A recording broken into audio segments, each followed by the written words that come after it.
The first step towards achieving your dreams is having the right coach. Get the best education with Ayurveda PG Preparation app and make your AIAPGETPSCAMO dreams come true. Download the app now. नमस्कार। All India PGT 2023 की तैयारी के अभियान में आज हम पढ़ने वाले हैं अपडेट्स ऑफ आयुष। ये एक नया टॉपिक है जो ऑल इंडिया पीजीटी आयुर्वेदा के सिलेबस में जोड़ा गया है।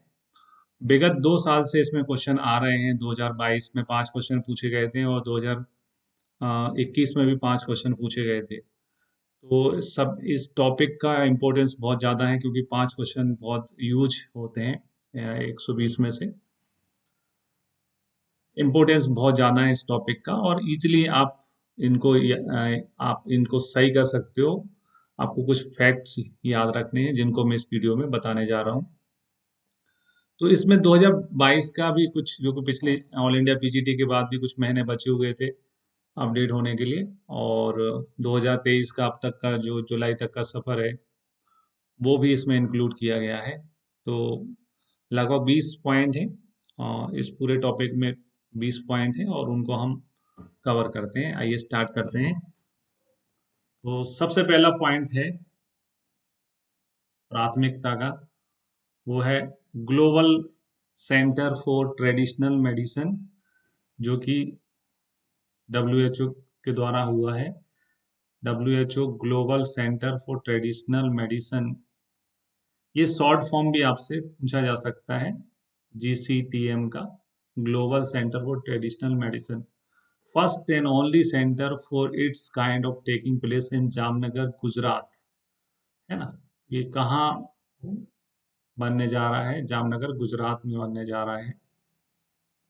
Director General of WHO has announced establishment of WHO GCTM in India with a vision of traditional medicine for improving global health and achieve universal health coverage on 13 नवंबर 2020।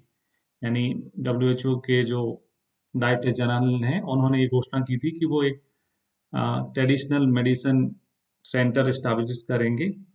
2020 में घोषणा की थी और 19 अप्रैल 2022 को इसमें प्रगति हुई है। It was fulfilled with the laying of foundation stone bye honourable prime minister Narendra Modi. तो इसकी आधारशिला रखना कहते हैं, फाउंडेशन स्टोन जिसे कहते हैं। तो 19 अप्रैल 2022 को इसकी आधारशिला, फाउंडेशन स्टोन जो है रखा गया है। मतलब इसकी बिल्डिंग जो है वो बनना स्टार्ट हो गई है। ठीक है। तो यहाँ क्वेश्चंस क्या बनाए जा सकते हैं? क्वेश्चन एक स्थान का बन सकता है कि एक तो जो GCTM, इसका फुल फॉर्म पूछा जा सकता है। ठीक है। दूसरा क्वेश्चन इसमें बन सकता है कि GCTM जो है वो कहाँ पर बनने जा रहा है, वहाँ कहाँ पर उसका जो है आधारशिला रखी गई है। तो जामनगर, गुजरात में बनने जा रहा है, जहाँ पर अपनी आयुर्वेद की पहली यूनिवर्सिटी भी स्थापित हुई थी। और स्टोन जो है, फाउंडेशन स्टोन जो है, ऑनरेबल प्राइम मिनिस्टर द्वारा किया गया 19 अप्रैल 2022। ठीक है। ये क्वेश्चन इसमें से बनाए जा सकते हैं। 3 क्वेश्चन है। फुल फॉर्म क्या है, कहाँ पर स्थित है, और कब जो है फाउंडेशन स्टोन रखा गया। ठीक है। ये 3 क्वेश्चन इसमें से बन सकते हैं। ये देखिए, जब इसका फाउंडेशन स्टोन फंक्शन हुआ था तो उसमें हमारे प्राइम मिनिस्टर जी थे और ये WHO के डायरेक्टर जनरल हैं, ये भी उस कार्यक्रम में उपस्थित थे। ये लोगो है पीछे बैकग्राउंड में।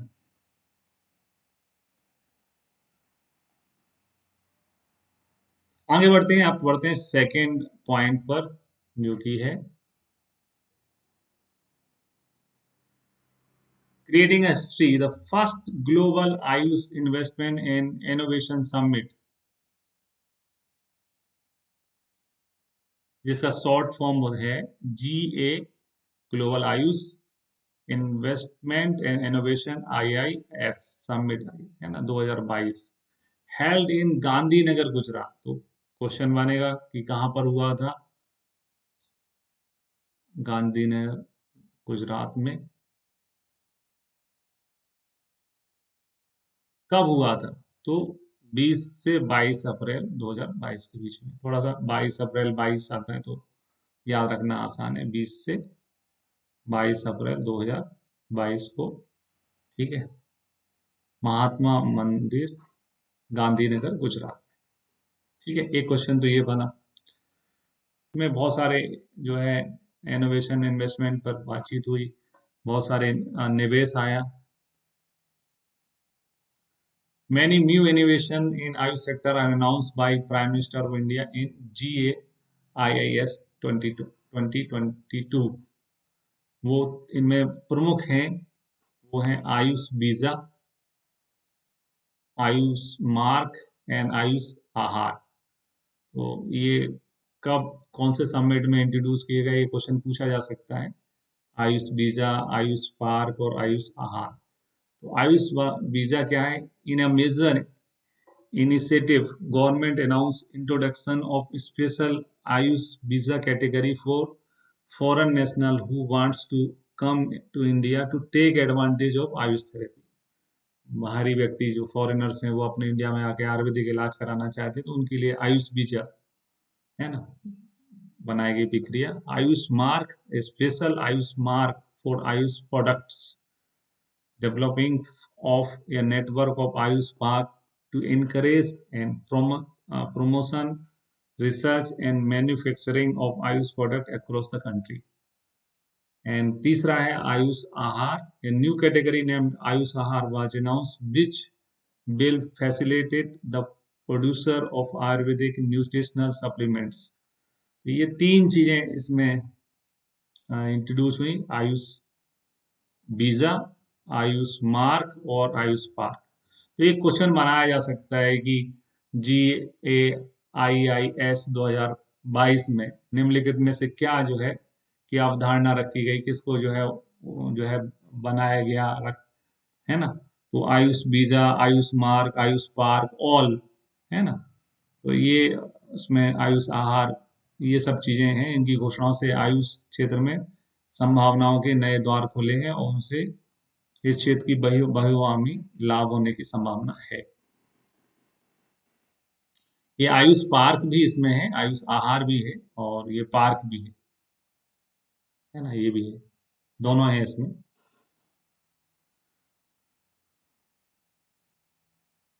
फिर आते हैं पॉइंट नंबर थर्ड।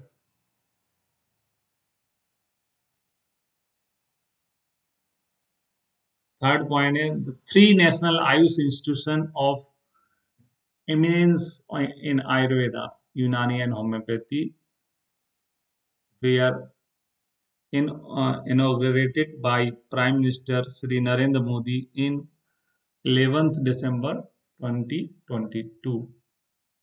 तो देश को तीन नए जो है इंस्टीट्यूशन समर्पित किए गए हैं 11 दिसंबर 2022 को। ये सैटेलाइट सेंटर हैं जो हमारे प्रमुख राष्ट्रीय जो रहते थे संस्थान उनके। तो इसमें है all India institute of Ayurveda in Goa, second है national institute of Unani medicine in Ghaziabad and national institute of homoeopathy in Delhi. तो जो है तीन पैथी को ध्यान में देते हुए एक आयुर्वेदा का सेंटर गोवा में, एक यूनानी मेडिसिन का सेंटर जो है गाजियाबाद में और एक होम्योपैथी का सेंटर जो है दिल्ली में। तो जैसे अगर अपन को कहीं फ्लाइट पकड़नी होती है, गाजियाबाद में मैं रहता हूँ और मुझे गोवा जाना है, G for Ghaziabad and G for Goa, तो वाया दिल्ली जाना पड़ेगा, यानी दिल्ली से मैं फ्लाइट पकड़ूंगा। ठीक है, तो गाजियाबाद टू गोवा वाया दिल्ली, तीन है, Ghaziabad to Goa, Ghaziabad to Goa via Delhi. ये तीन जो है राष्ट्र को समर्पित किए गए माननीय Shri Narendra Modi prime minister of India के द्वारा। नेशनल इंस्टीट्यूट ऑफ होम्योपैथी है ना, और all India institute of Ayurveda Goa और national institute of Unani medicine Ghaziabad. तीन इंस्टीट्यूशन 11 दिसंबर 2022 को इनका इनोग्रेशन होगा। ठीक है, तो ये पॉइंट याद रखना। इसमें एक ऑल का क्वेश्चन बन जाएगा कि कौन कौन से जो है इनोग्रेट कर दिए गए हैं, है ना, 2022 में। तो 3 के नाम लिख दिए, है ना, और एक ऑल करके चौथा ऑप्शन रख दिया। अब आते हैं नेक्स्ट पॉइंट में। नेक्स्ट पॉइंट है, union Ayush minister Sarbananda Sonowal inaugurates Ayush building complex. Ayush building complex का जो है हमने उद्घाटन किया है। कहाँ पर स्थित है ये? खारघर, नवी मुंबई में, महाराष्ट्र में। कब किया है? आपके जस्ट एग्जाम जिस दिन है उससे 366 दिन पहले, यानी कि 1 साल 1 दिन पहले, 2023 की जब एग्जाम हो रही है उसके 1 साल 1 दिन पहले, 30 जुलाई 2022 को।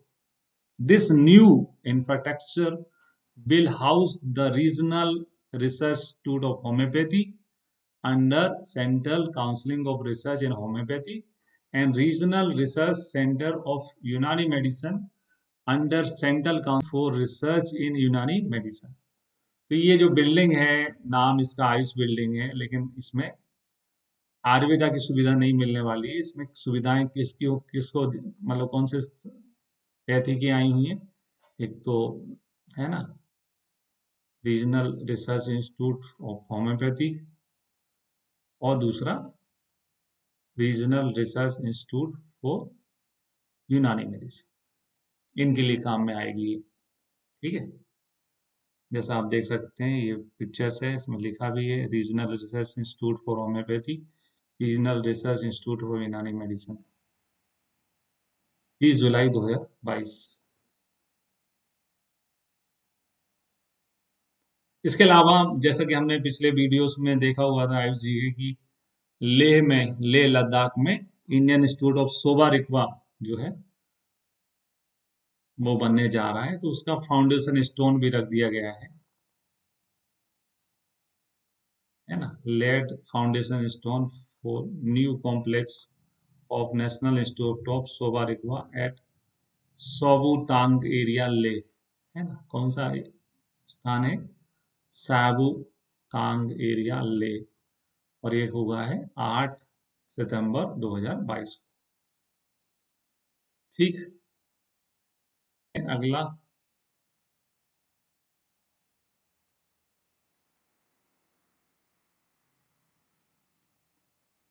MOU signed between Ministry of Ayush and Department of Science and Technology।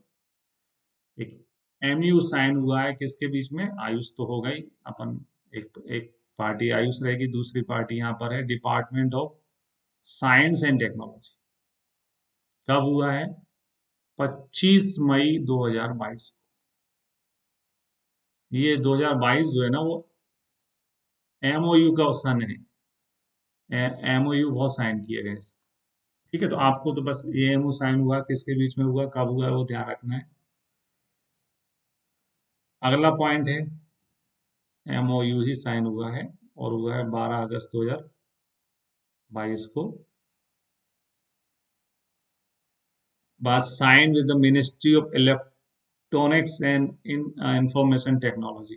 तो ये साइंस एंड टेक्नोलॉजी था, ये है इलेक्ट्रॉनिक्स एंड इंफॉर्मेशन टेक्नोलॉजी के बीच में।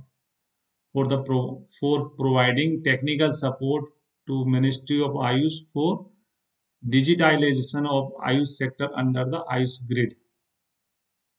आयुष ग्रिड के बारे में पढ़ा है अपन ने पहले, उसके डिजिटाइलाइजेशन के लिए है। देखिए कोटेजा जी हैं इसमें। Technology for providing technical support to ministry of Ayush for digitalization of Ayush sector under the Ayush grid project for a period of 3 year. 3 year तक अपनी सेवाएं ये देंगे,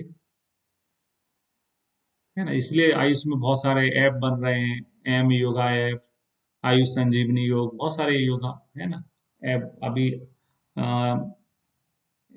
इंटरनेशनल योगा डे की रिपोर्टिंग के लिए भी एक नया भुवन ऐप बना था। इसके अलावा एक और MOU साइन हुआ है। इसका मोटो है one herb one standard and one nation. एक significant step to achieve cooperation and facilitation of one harm one standard was taken with the signing of MOU between Pharmacopoeia Commission for Indian Medicine and Homeopathy and Indian Pharmacopoeia Commission, है ना। किन के बीच में हुआ है वो हमारे लिए इम्पोर्टेंट है। Pharmacopoeia commission of Indian medicine and homeopathy, homeopathy जुड़ा हुआ है इसके अंदर। सेकेंड है इंडियन फार्माकोपिया कमीशन, है ना, IPC, इनके बीच में हुआ है। कब हुआ है? 30 अगस्त 2022 को। और इसका काम है, हमारा जो ऑब्जेक्ट है, विजन रखा है, उसको फुलफिल करना, one herb one standard and one nation. ठीक है, तो जैसा कि मैंने बोला 2022 MOU का वर्ष है। बहुत सारे MOU साइन हुए हैं मिनिस्ट्री ऑफ आयुष और बहुत दूसरे डिपार्टमेंट्स के बीच में, और मिनिस्ट्री और आयुष के अंदर जो डिपार्टमेंट है उनके बीच में। इसके बाद में आते हैं, 9वां पॉइंट है international standards for Ayush product. अगर आपको किसी फील्ड में ग्रोथ करना है तो वो ग्रोथ तब तक नहीं हो सकती जब आप उसको ग्लोबली मत लेके मत जाओ, है ना। आपके प्रोडक्ट जो है केवल इंडिया में नहीं, ग्लोबल में, पूरे विश्व में उसकी स्वीकार्यता होना चाहिए। तो उसके लिए ज़रूरी है कि आप इंटरनेशनल जो स्टैंडर्ड्स नॉर्म्स हैं उनको फॉलो करें। तो for creating a stronger presence for international organizations for standardization of Ayush, a dedicated working group, है ना, जिसको नाम दिया है हमने WG10, ट्रेडिशनल मेडिसिन से संबंधित है ये। WG10 created in ISO under ISO TC 215।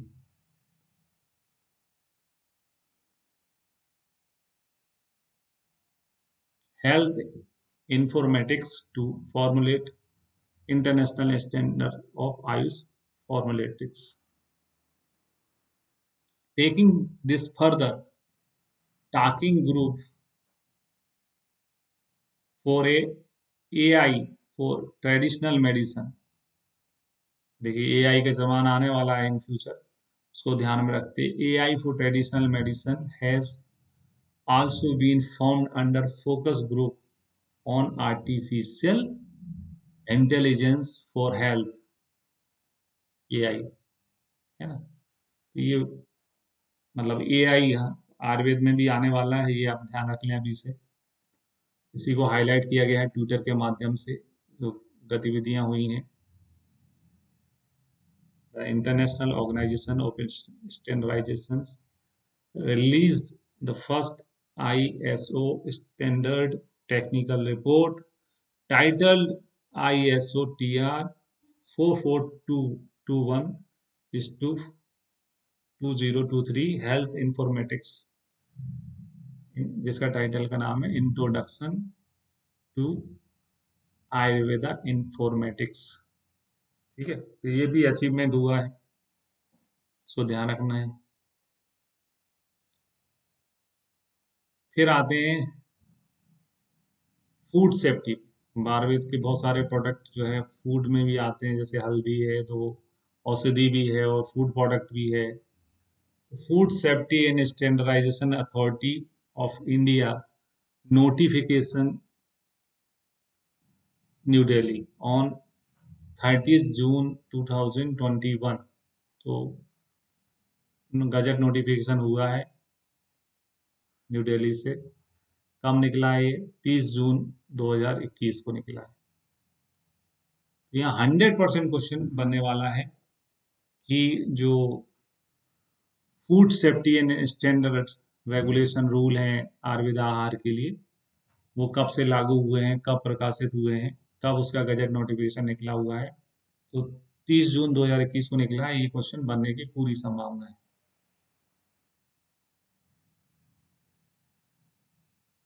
according to the regulations. Manufacturing and marketing of Ayurveda Ahar products will now adhere to strict food safety standard Ayurveda आहार रेगुलेशंस 2021 रूल है ना। ये rule कब बने हैं, ये थोड़ा एक क्वेश्चन बनेगा इसका। 2021 में इसका नोटिफिकेशन आया हुआ है। Special logo has been created for Ayurveda Aahar category which will enable easier identification and reinforce quality in Ayurveda for food products। ये लोगो बना है। आजकल क्या जो डिजिटल के माध्यम से कोई चित्र बना के पूछा भी जा सकता है, तो लोगो जो है याद रखना है, आयुर्वेदा आहार का लोगो है। ठीक है, इसमें बहुत सारी रेगुलेशंस मेंशन है। उसमें ये भी मेंशन है कि 24 महीने से छोटे बच्चों तक के प्रोडक्ट आप नहीं बना सकते हो इसमें, है ना। आयुर्वेदा फूड सेफ्टी में 2 साल से छोटे बच्चों के लिए प्रोडक्ट नहीं बनेंगे, ये भी उसमें लिखा हुआ है। फिर हमारी जो आयुर्वेदिक दवाइयाँ होती हैं, उन्होंने उसमें कुछ ऐसे कंपाउंड्स होते हैं जिनको दूसरे जो एलोपैथी या अदर पैथीज हैं वो उनको एज ए पॉइजन में काउंट करती हैं। तो उसके लिए गजट नोटिफिकेशन में एक परमिसिबल लेवल ऑफ कंटामिनेंट्स दिया हुआ है। तो इसमें क्वेश्चन बन सकते हैं, ये 100% इस टाइप के क्वेश्चन बने सकते हैं। तो उसकी मात्रा निर्धारित की गई, लिमिट्स निर्धारित की गई, मैक्सिमम लिमिट कितनी है उसको देखते हैं। तो सबसे पहले आते हैं लेड में। लेड यानी सीसा हम नाम कहते हैं, और लोग उसको क्या कहते हैं, खाते हुए मैगी बोलते हैं, क्योंकि मैगी में लेड होता है ना। मैगी जो खाते हैं बच्चे, 2 मिनट में मैगी बन जाती है, 2 मिनट में बनती है। और 2.5 मिनट, 2.5 मिनट नहीं, 2.5 जो है mg पर केजी इसकी परमिशन लिमिट है। तो लेड बहुत इंपॉर्टेंट है, और इसमें चूंकि कंट्रोवर्सी भी क्रिएट हुई थी मैगी पे, इसलिए 2.5 है उसकी मैक्सिमम लिमिट, वो हमें मालूम होना चाहिए। कॉपर, कॉपर का वायर होता है, तो वायर तो इकट्ठे बहुत सारे वायर जोड़ते हैं तब जाके कॉपर वायर काम करते हैं। तो हमें उतने बार हमें 30 वायर की जरूरत पड़ गई, है ना। 30 मंथ में जितने होते हैं दिन, उतने कॉपर की जरूरत पड़ गई। तो कॉपर का है 30 mg पर केजी या 30 mg पर लीटर। कॉपर का है 30 mg पर केजी या 30 mg पर लीटर। आर्सेनिक तो बेस है भाई, आर्सेनिक को मरकरी नायक है हमारे लिए, ये खलनायक है। नायक, ये नायक है और ये खलनायक है हमारे लिए।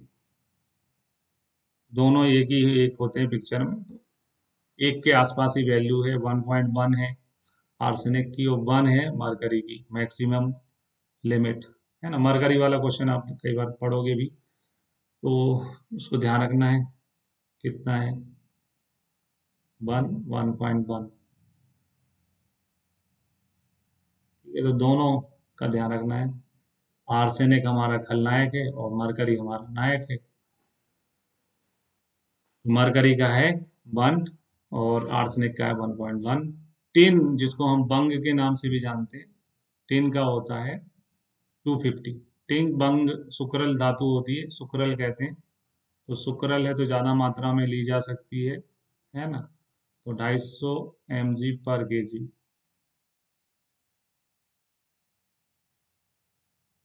ठीक है, फिर आए कैडमियम,